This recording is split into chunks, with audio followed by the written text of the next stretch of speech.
Hello and a very warm welcome back to the Gimme a Whole Year Wrestling Podcast. My name is Ant and I'm joined by... The Fiend winning the Universal title to your Montreal Screwjob, it's Ollie.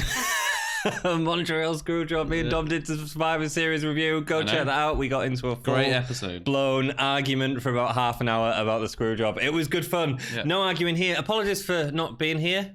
How have you been? I've been all right. How have you been? I've been all right. It's been busy. Apologies for, again, we're kind of doing these when we can. Work has gotten really busy for both of us. Like, I work several jobs, and is back to work, and he's also been injured and stuff. So it's just like, things have been difficult and busy, but we're back. We're here. So we didn't get any comments on the last video, but please leave some down below so that we can bring them up on the next video. We'll obviously give whoever leaves a comment a shout out. And we do appreciate that because it brings conversation back to us. Thanks tonight. For sticking with us. Thank you. Yeah. Thank you. If you're watching this, you rock. Tonight we are off to NXT UK. Yes, we are. We're going to be watching. Should we do a three-way handshake? Oh yeah, let's try and do a three-way handshake.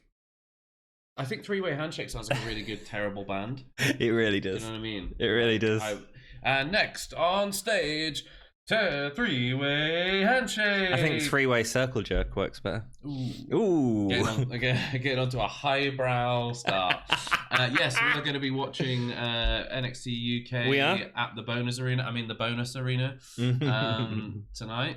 It should be fun. Yeah, it should be really good. I'm looking forward to it. So if anything major happens, like an invasion, which I don't think it will, I think we'll get a pretty standard show, we'll probably try and do a video. So yeah. Sure. Cool. Let's do episode 38, episode 67, the 31st of October, Halloween in Brentwood. Yeah. Ooh, spooky Brentwood. Speaking of spooky, out comes Jazzy Gabbert in her superhero costume with Ginny, and she is facing Reah Ripley and Piper Niven. Yeah. What a match to open this show. I know. I mean, like the last time we saw Jazzy out, we weren't super impressed. No. But I feel like a tag team match is a perfect opportunity to like hide her weaknesses and build up her strengths. And not only hide her weaknesses, but she is with one of the... I was watching this match and I was like, Ginny, did you feel the same? Yeah, Ginny. She's just... She was incredible. In fact, I mean, like, I would argue that, like, her and Reah Ripley both proved why they are two of the best female wrestlers on the planet. I think that Piper Niven was really good, and Jazzy was good for what she needed to do, but neither of them got much to do in the match, I don't think. It's Ginny's selling. It's Ginny's selling. She's phenomenal, and she makes people like Niven and Reah look incredible, you know? Ripley throws a coat at Ginny from the start. I've seen that a few times now. Surprised the match started out the episode. I really was. I thought this was going to be our main event, because we've had a bit of a build to it, even though the matches haven't been great. But a great way to start out the episode. Jazzy wants in first, but Ginny tells her to get in the corner because she is going in first. Tactician. We know who the leader is. Although she might regret that as she's clotheslined all over the ring by Nia and Riven. It's really funny. On the outside, Reah and Niven. Yeah. Not Nia and Riven. No. Is that what I said? Yeah. Groovy. That's why you watch us. On the outside, Niven and Reah stalk Ginny like hunters, putting her in a really weird position where she didn't know what to do. Irish whip into the corner. Ginny just sells it like a champ, man. She hits the corner, both legs go in the air. I love that lift up over the rope as well. Back in the ring, that was really nice. Really cool, really cool. A lot of strength from Reah. Yeah, and then when she's getting in the offense and she gets that crucifix armbar type thing, and she's scratching at the legs, and it just feels sharp and just how Ginny should feel.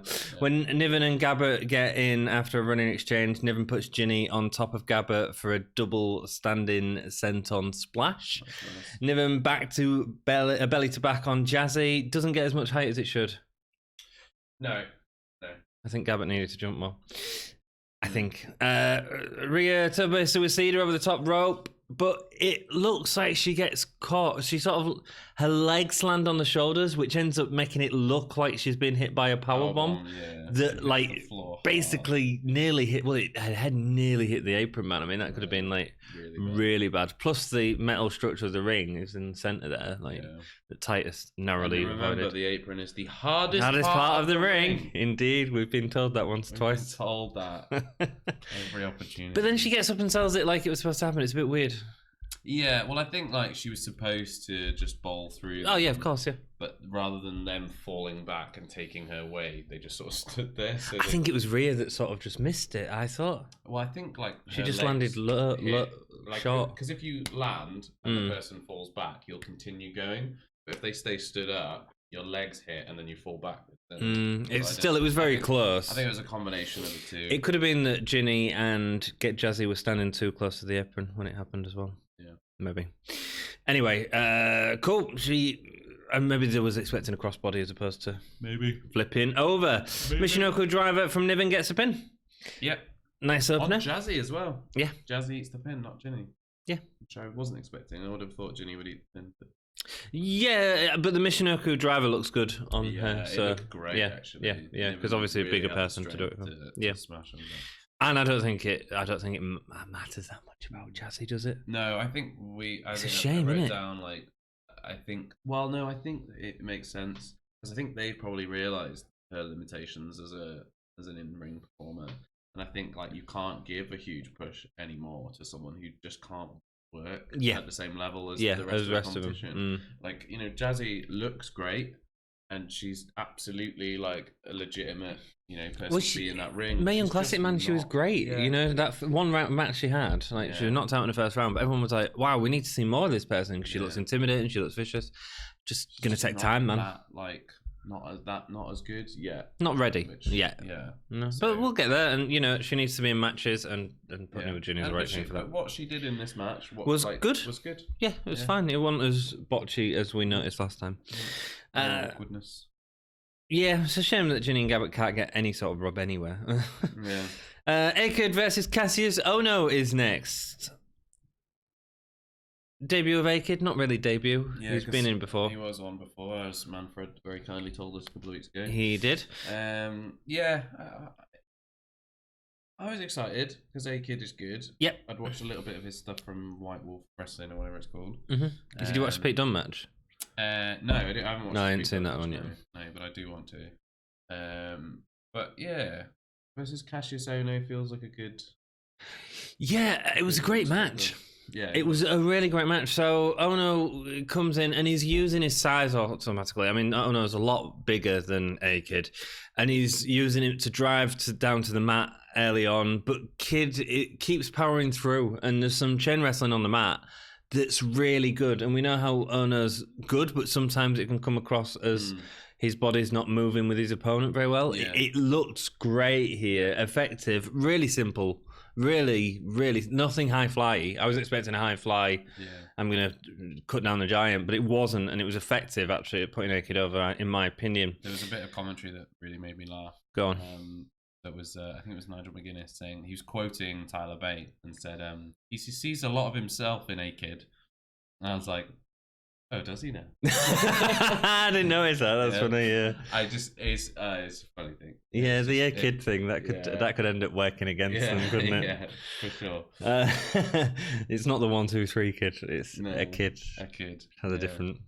Yeah, the two exchange locks, lots of reversals. Ohno takes off his elbow guard to use the distraction from the ref and also on A-Kid to get a quick thrust to the throat. Nice tactics. What? A thrust to kid's throat? To a kid's throat. Man, I'm going to have to get used to writing these notes down a bit better, yeah. Ohno picks up a kid. Now I've noticed it. I'm just going to carry it on. I'm just going to carry it on. Swings him around a little before, so he grabs him up there in like a full Nelson, swings the kid around a little, and then plants him on the floor. Straight away, off his feet, onto the senton. Really cool. Nice. Big senton as well. Big senton on a very small kid. It was on a very small kid. There was a really nice height on the drop kick from a kid. Yeah. It was. I was surprised considering how small a kid is. I didn't realise this was going to be as funny as it is. Beautiful miss sent on. Later on, going straight into an armbar. That was really nice. Yeah. Kid catches him really quickly. Yeah. Ohno takes him to the ropes for leverage, but Kid uses like his feet and his swing to get Ohno back down, knock him on the way out. The two fight on the ramp. When Kid looks like he's just about to beat the 10 count, he swings his legs around on the apron from the outside, does a 619 to stop Ohno from getting in. Yeah. Knocks him back, and a kid wins. Ohno loses. Yeah. And by Ohno was beaten by a kid. Ohno was beaten by a kid. Gutted. Yeah. Ohno, how do you feel about being beaten by a kid? Ohno comes back in to attack a kid, and Tyler Bate. A kid. Not going to get older, though. No, maybe it will. Tyler Bate makes a save. Insta rub on a kid then. Yeah.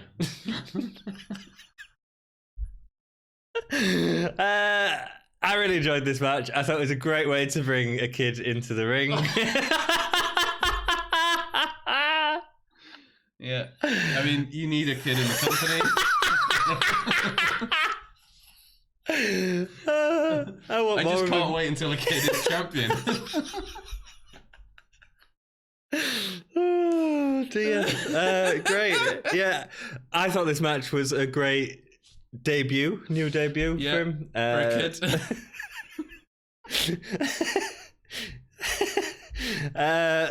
I can't wait until the next time a kid's back on now, to be honest. Just because I know that when he's back on, we get to review it like this. Yeah. Awesome.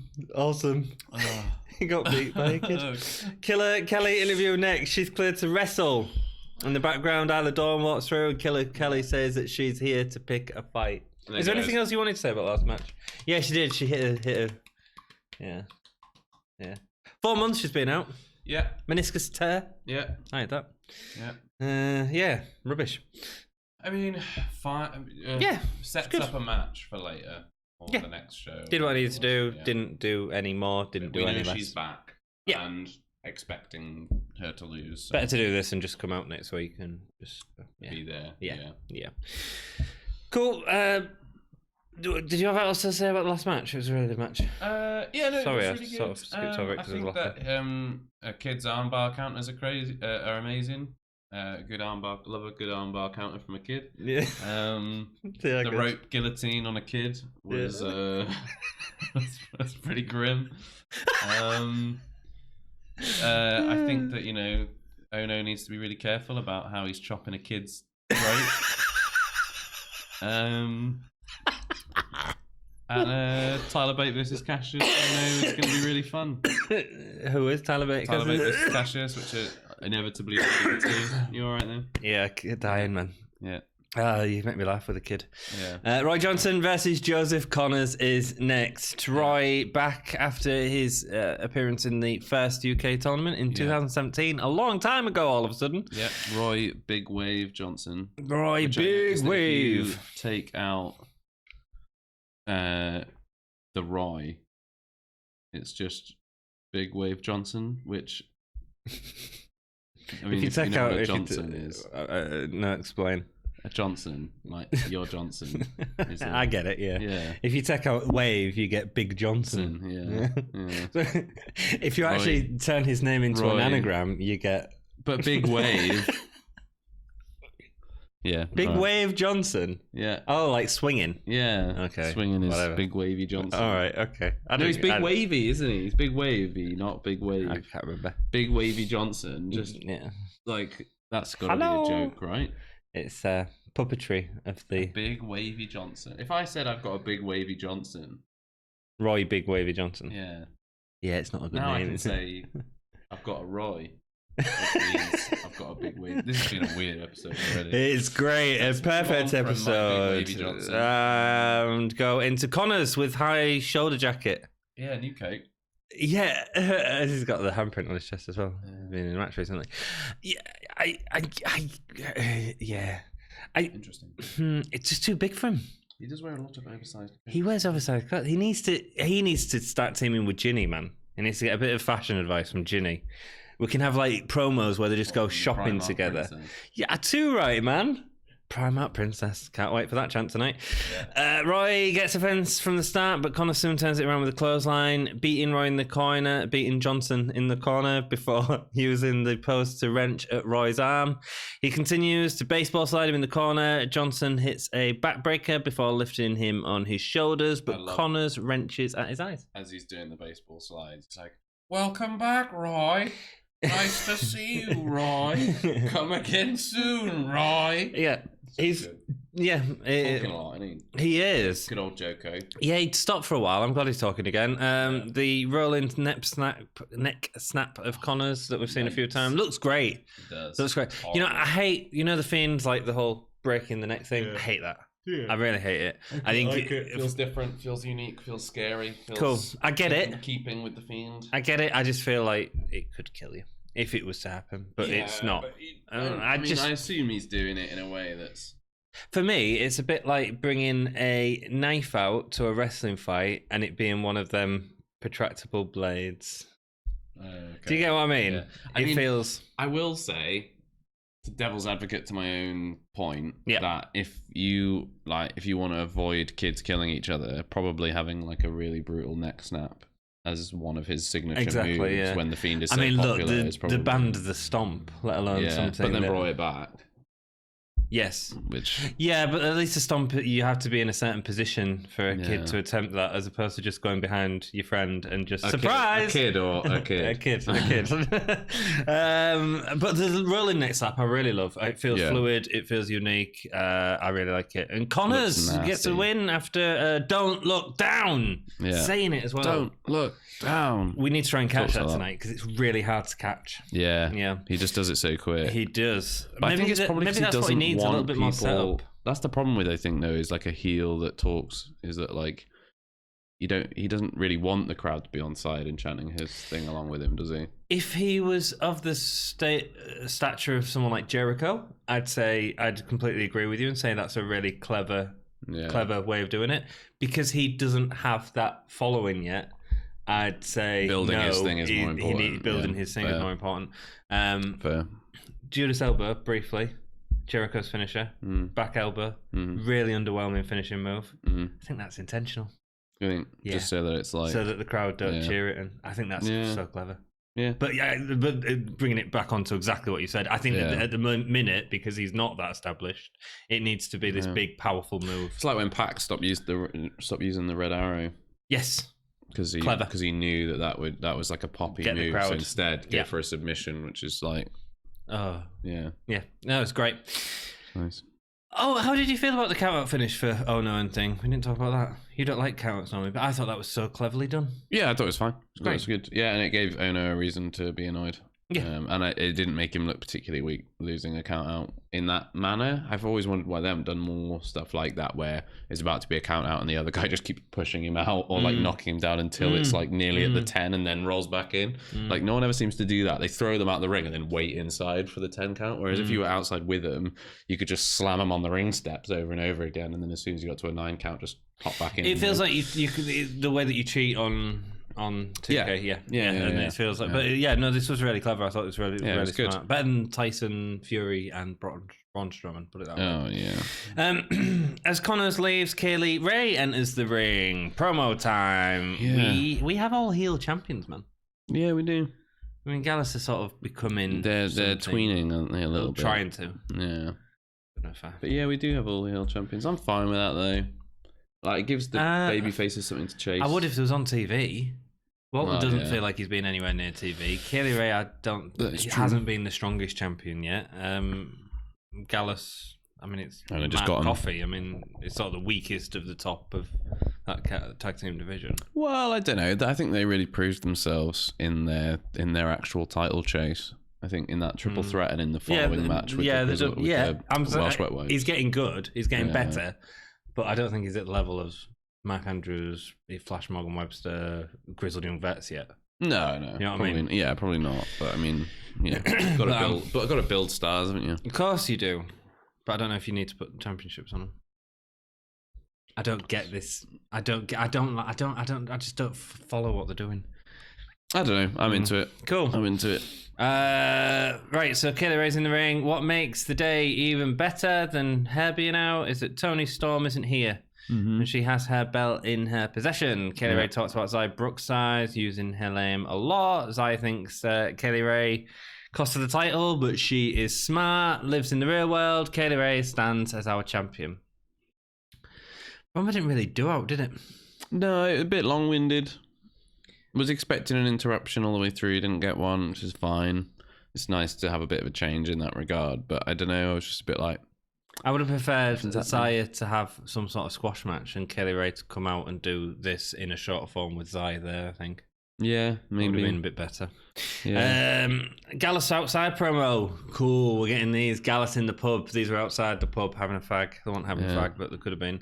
Mark, last week, not only did they make a statement, it was a big score for Gallus. Imperius don't have all the gold, and this is their kingdom. Joe says he will add more gold soon, going after Walter. Maybe, yeah. I think we're going to see him go through Wolf first. I don't know if Dragonaut's having this sort of thing with Wolf at the minute. Yeah, maybe we'll get Joe going for gold. I think he'll go straight for Walter, we might even see that tonight. I don't know if that match has happened. Maybe tonight, tomorrow. Maybe. Dave Mastiff versus Jordan Devlin. I should say, I really like this.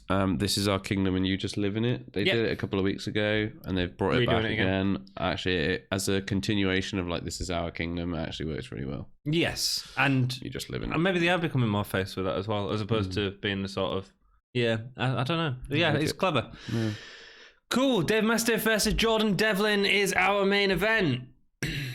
To start out fast, building a big match feel like straight away. Really does feel like a big match as Devlin's avoiding Mastiff. When he starts, when his hits start connecting, Devlin's body is flying all around the ring. Beautiful stuff. Devlin gets back in. Each of his moves, picture perfect, man. Absolutely picture perfect. Devlin then stands on Mastiff's head. Yeah, that was amazing. Holds himself on his head, both was wrenching at Mastiff's arm at the same time. An armbar leaves Mastiff looking vulnerable, but then he deadlifts him up, drops from the shoulders, but both men are too hurt to get any sort of pin. It's powerhouse versus technician, and this is where Mastiff feels great, and it's where Devlin feels great, because Devlin can sell. So you get that one move from Mastiff, and you go, he's beat him. Mastiff is so like good. The nucleus at the center of the atom, and Devlin is the electron whizzing around him. Yeah, man. Trying to get some like offense in, and he's like wrenching his arms, using the ropes, all that sort of stuff. Yeah, and he's using everything he's got in his arsenal to try and take the big man down, and the big man's just being a big man and standing in the middle of the ring and just bumping him off whenever he can. Absolutely great. Overhead belly to belly. Yeah. Devlin flips out of a power bomb as both men beat each other up using their noggin. Devlin can't Irish whip Mastiff though, instead getting whipped himself, Irish whipped. And again, it's like a little thing like this, but he sells it so well. Yeah. He builds up that story of not being able to shift the big lump that is Mastiff. Yeah, that probably outside of the rope whip was crazy, where he hit the corner and flew over it. It flies over. So you're selling an Irish whip, and then you end it with a great spot. Do you know what I mean? From an Irish whip. Yeah. What? Mastiff with a rolling senton. Beautiful springboard cutter from Devlin, getting back into the ring. Devlin hits a moonsault, but when going for the second, Mastiff gets his feet up. Wonderful fall back here into the corner where he sort of tipper tails around the ring and just sort of ends up sat in the corner. We know we're getting the cannonball. But it's so well set up again from like two guys. I'm sure when Mastiff comes up with a lot of matches, he's like, how do I get you in the corner? And this was just, he ended up from that turnbuckle onto there, but did it in such a fluid way. I love stuff like that, you know? Mastiff hits the cannonball into the void. Devlin cripples up, and as he's crippled up, he falls out of the ring. Mastiff gets Devlin on his shoulders on the turnbuckle, but Devlin beats his way out of it, instead delivering a devil inside off the turnbuckle. Yeah, for the clean pinfall victory. First time we've seen that? Yes, and it felt big. I know that we've talked about Mastiff's winning streak not being a thing, but this felt like a really big definitive loss for Mastiff. For Mastiff, yeah. I mean, like he lost the Fatal 4-Way and he lost to Joe Coffey. Don't think he's lost another match, and he certainly hasn't lost by pinfall. No. So for Devlin to be the first person to take out Mastiff on pinfall is a huge deal. And also for Devlin to do it in a fashion that used a bigger move than his finisher was great for Mastiff as well. Yeah. Really enjoyed this match. Really good match. Really good match. Really fast. You got any more notes? Mastiff, for his limitations, is an incredible worker, isn't he? He is, yeah. Like, I was watching, I was like, he does so much more than I kind of ever gave him credit for, particularly when we were getting like him versus Eddie Dennis earlier on. Like, I was never quite sure what we were going to get, but actually, when you put him against like a real worker like Devlin, he really holds up his end of the bargain, which is nice to see. Yeah, I think the other thing that Mastiff does is he's got such good stamina. Yeah. He can really sort of go at a long match. Because what was this, like 20 minutes maybe? Yeah, probably, minutes, yeah. But it wasn't slow. No. You know, there was no rest holds in there. No, it was pacey. Yeah, it was impressive. Really impressive. Then we get Wolf and Dragunov. They're talking backstage with Wolf saying Imperium could have such a good effect on his career, or it could be very, very bad. Interesting. We kind of figured we'd be moving towards this Dragunov either joining or fighting Imperium thing. It's I think it'd be Dragunov in. Sounds like an ultimatum has been made. Yeah, I think the idea will be Dragunov will go to join him, and then at some point alternate against. I think that's what'll happen. In fact, I know what happens, don't I, already, because of the next episode. Yeah. But I didn't expect it to be that quick. No. We'll talk about that in our next episode, which we are going to film very soon. Thank you so much for joining us. Gay stars for this episode, Ollie? Like 2.5. Good solid match. I'm saying 3. Nothing spectacular in this, but it was it was a solid hour of wrestling, and I enjoy that. Best match? I'm going to go with the last one. Yeah, Devlin Mastiff was great. Best performer? Devlin. Ginny. Yeah, I thought you were going to say Ginny. Ginny was really good in the first match. She's so entertaining for me. She was bouncing around the ring. Her offense is really good as well. Yep. Her offense is as good as her selling, which isn't always the case with everybody who's good at selling. Holy chip moment of the night?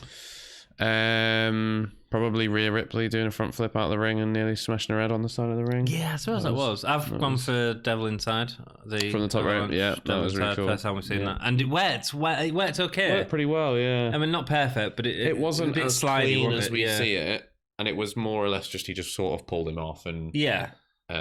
As it were. An arm wrench off the second rope. He's now getting an arm wrench.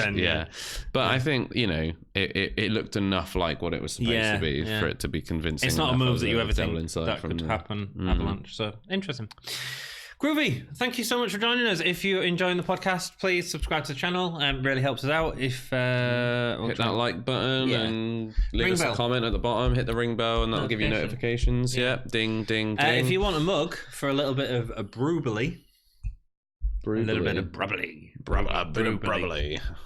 A nice Jericho reference there, sort of. Tried the Dom joke and it didn't work. Oh, was that a Dom? A little bit of bubble tea. A little bit of bubble tea. I can manage that one. Bubble tea. Have you ever had bubble tea? No. Some of it's really nice and some of it's awful. Is it? Yeah. Where's it from? Is it from Canada? I have no idea.